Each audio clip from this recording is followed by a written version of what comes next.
So in our previous two lectures, we talked about how to model a real-world situation with a linear system and then how to solve it using substitution. In this one, we're going to do it start to finish. We're going to create it and then solve it using substitution.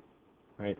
This is the other DOK tree problem that we had from our worksheet, where we had 13 animals in a barn. Some are chickens and some are pigs. There are 40 legs in all. How many of each animal are there? And I totally recognize you could probably just go out and count them, but let's just pretend we want to do this for a math class, right?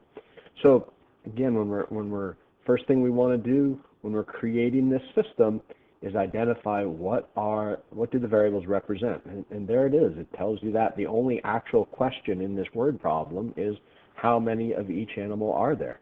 There's our variables. X represents the number of chickens. Y represents the number of pigs. If you did that backwards, that's fine,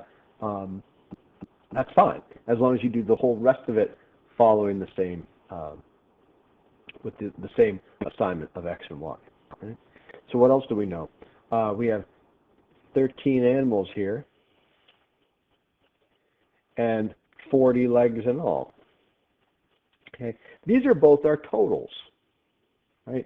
Because I don't see any words that say per or each or anything like that. But hopefully we know something about chickens and pigs, right? That there are 2 legs per chicken and 4 legs per pig. That's going to come in handy.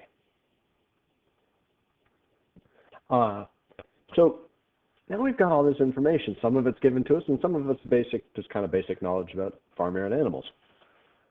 So our first system, the first equation in this system deals with this total of 13. Well, how did we get to 13? We added the number of chickens to the number of pigs, or we did X plus Y equals 13, right? And then we have our other total, which is the number of legs, 40 legs in all. That's a great way to say that it's a total, right? So we know we're going to be doing some addition as well as some multiplication because we have 2 legs for every chicken and 4 legs for every pig, or 2 legs for every X and 4 legs for every Y when we're talking in terms of the variables. And that's going to equal 40 altogether. Okay? Now this is one that is really set up perfectly for substitution because it's this first one. It's not always the first one, but it has been in the last 2 examples. We've got X and Y both having coefficients of 1. So in this case, we can solve for either variable. I'm going to take this one here, X plus Y. We're on step 1 here. We're going to solve for one of the variables. We're going to get one of these variables by itself. I'm going to just say Y. So Y is going to equal 13 minus X. Anytime I see a Y, I'm going to replace it with 13 minus X. So I'm going to go down to my second equation now, the 2X plus 4Y equals 40, and say 2X plus 4 times, and again, I'll put a different color in here, 13 minus X equals 40. Now I have something that I can solve. I can solve this because it's only got one variable. I can figure out what X is. I couldn't figure out what X or Y is in the original 2, but if I rewrote them after I substituted 13 minus X in place of every Y, now I've got something with only X's in it. I do a little simplification here. Right? I use the distributive, the circles and rainbows. Right.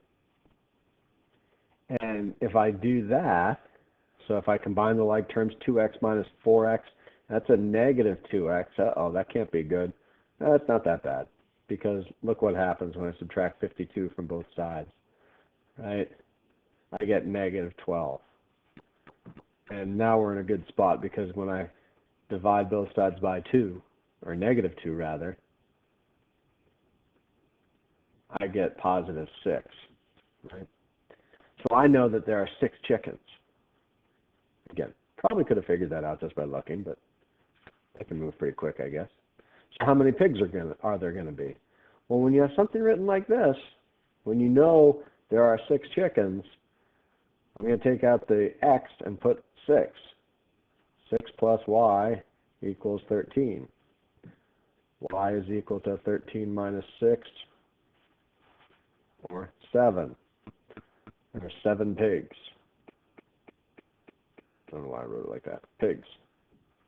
Right. Now, hopefully, if I do, we should check still. We can check. We should check. 2 times 6 plus 4 times 7 hopefully equals 40. 2 times 6 is 12. 4 times 7 is 28. Add those together, and they do equal 40. Right? So we create the system, and then we solve the system using substitution because of what the system gives us. It gives us an equation with coefficients of 1. In this case, in the first one, it gave 2 different variables that had coefficients of 1. Right? But that's all we needed. Okay? Like I said in previous lectures, we're going to get lots of practice doing this in class, and this is just one method by which you could solve systems. It's algebraic, it's not graphic, and that's okay. Sometimes algebraic methods work better.